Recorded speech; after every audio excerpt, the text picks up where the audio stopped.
Equities section के बाद हम देखते हैं लायबिलिटीज की ओर। लायबिलिटीज यानी कि वो पैसा जो कंपनी को देना बनता है किसी और को। अभी इसमें सबसे पहला सेक्शन है नॉन करंट लायबिलिटीज, यानी कि कोई भी ऐसी लायबिलिटी जो कंपनी 1 साल से ज्यादा के बाद पे करने वाली है, उसे हम नॉन करंट लायबिलिटी कहते हैं।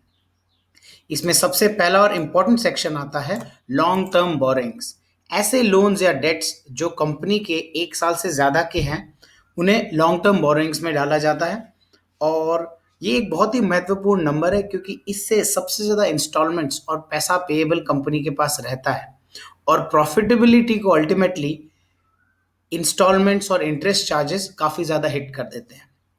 इसके बाद डिफर्ड टैक्स लायबिलिटी आता है, यानी कि ऐसा पैसा जो कंपनी टैक्स के नाम पे देने वाली है लेकिन अभी तक दिया नहीं है।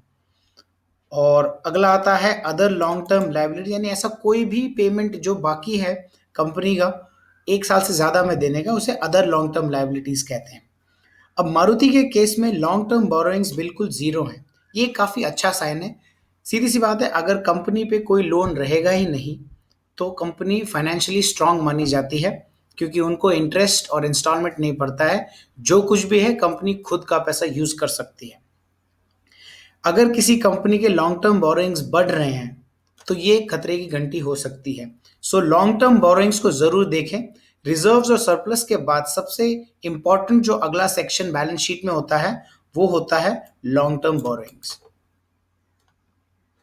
आखिर में आता है लॉन्ग टर्म प्रोविजंस, यानी कि ऐसा पैसा जो कंपनी ने अपनी इमरजेंसीज के लिए सेव करके रखा हुआ, यानी कोई छोटे मोटे प्राइस फ्लक्चुएशंस होते हैं या कोई इमरजेंसी आ जाती है, तो कंपनी कुछ पैसा रिजर्व्स में रखती है हमेशा छोटे मोटे खर्चों के लिए।